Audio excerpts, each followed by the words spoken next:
cerita ini hanya fiktif belaka jika ada nama dan kejadian yang sama itu hanya kebetulan. Assalamualaikum. Malam itu, Desa Arum tenggelam dalam keheningan yang mencekam. Udara terasa lebih dingin dari biasanya, dan kabut yang tipis mulai menebal, menyelimuti setiap rumah dan pohon di sekitarnya. Lina duduk di tepi ranjang, menggenggam erat tangan Reza. Matanya penuh dengan rasa takut yang tak bisa ia jelaskan sepenuhnya, meski bayangan di hutan tadi masih jelas terpatri di pikirannya. "Mas, mereka tahu kita ada di sini," bisiknya, suaranya gemetar. Reza duduk di sampingnya, mencoba menenangkan istrinya. "Siapa yang kamu maksud, Lin? Aku nggak lihat siapa-siapa tadi selain kamu." Lina menggeleng dengan mata terpejam. "Bukan manusia, Mas. Mereka bukan manusia." Ia mencoba menjelaskan, tapi kata-katanya tersekat oleh rasa takut yang begitu dalam. Bayangan gelap itu, suara bisikan yang menyebut namanya, semua terlalu nyata untuk diabaikan. Ada sesuatu yang terbangun di hutan, sesuatu yang seharusnya tetap terkubur.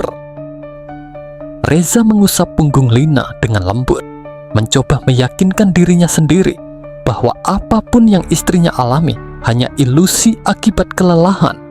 "Besok pagi kita ke dukun desa, biar dia kasih doa pelindung. Kamu butuh istirahat sekarang." Namun, jauh di dalam hati Reza, ada kegelisahan yang ia sembunyikan. Warga Desa Arum sudah lama berbicara tentang hutan itu, tentang makhluk-makhluk yang bersembunyi di balik kabut, tentang suara-suara yang hanya terdengar pada malam tertentu, tapi tak ada yang benar-benar membahasnya. Desa ini hidup dalam diam, menyimpan rahasia yang terlalu tua untuk diungkap. Malam semakin larut, Lina dan Reza akhirnya terlelap. Namun Desa Arum tidak sepenuhnya tertidur. Dari kejauhan, di tepi hutan yang gelap, bayangan-bayangan mulai bergerak. Di tengah kabut, sesosok pria berdiri tegak di depan sebuah rumah besar. Rumah Pak Karta, juragan kaya yang sering berurusan dengan orang kota. Pria itu tampak berbicara dengan seseorang di dalam rumah. Dari luar, terlihat beberapa orang berjas gelap, orang kota yang dibicarakan Rina. Mereka membawa kotak-kotak besar, seperti barang berharga yang disembunyikan dari pandangan umum. "Apakah mereka sudah tahu?"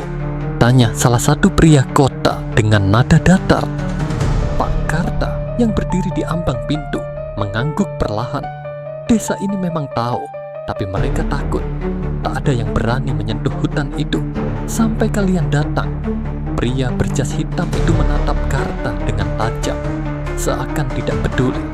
"Apa yang kami cari ada di sana, dan kita sudah terlambat untuk mundur." Pak Karta menghela napas dalam, matanya menyipit, seolah memikirkan sesuatu yang mengganggu.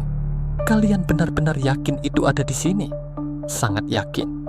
Dan kami sudah mendapat petunjuknya," jawab pria itu sambil tersenyum dingin. "Kita hanya perlu satu hal lagi untuk memulai ritualnya." Pak Karta tampak bimbang, matanya menatap ke arah hutan. "Apa yang kalian rencanakan akan membangunkan hal-hal yang tidak seharusnya bangun? Desa ini telah hidup dengan kutukan itu selama berabad-abad, dan tidak ada yang ingin mengusiknya."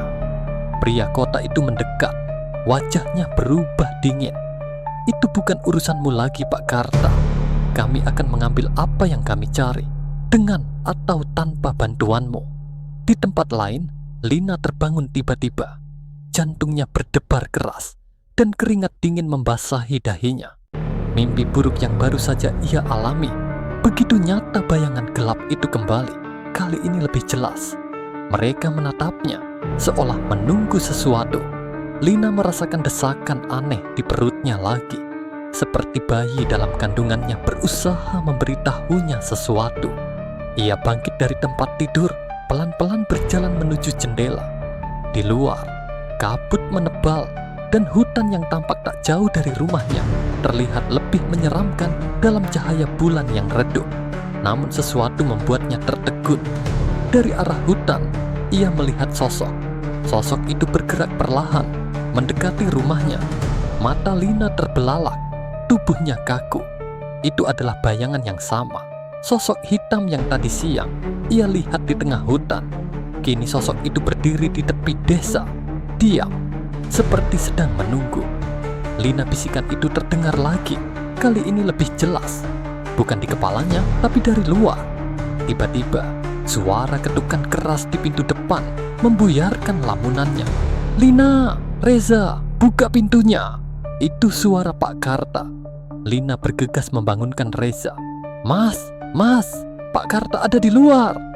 Reza bangun dengan tergesa-gesa dan berlari ke pintu. Saat pintu terbuka, Pak Karta berdiri di ambang pintu. Wajahnya penuh kecemasan. "Kalian harus keluar dari desa ini malam ini juga," katanya terengah-engah. "Ada apa, Bapak? Apa yang terjadi?" tanya Reza kebingungan. Mereka datang untuk mengambil sesuatu dari hutan, sesuatu yang sudah lama tersegel di sana. "Dan kalian, Lina, bayimu?" Pak Karta melirik Lina dengan sorot mata penuh ketakutan. Mereka butuh bayi itu untuk ritual mereka. Itu kunci untuk membuka apa yang mereka cari. Lina terkejut. Rasa takut yang selama ini ia rasakan kini menjadi nyata. "Apa maksud Bapak? Apa yang mereka cari?" Pak Karta menggeleng cepat. "Mereka akan membangunkan sesuatu yang sangat berbahaya. Sesuatu yang telah kami sembunyikan selama ratusan tahun. Kalau kalian tidak pergi sekarang, desa ini akan menjadi korban pertama." Lina dan Reza saling menatap. Kebingungan dan ketakutan menyelimuti mereka. Tidak ada waktu lagi. Mereka sudah di sini, bisik Pak Karta sambil menatap ke arah hutan, di mana bayangan hitam itu bergerak semakin mendekat.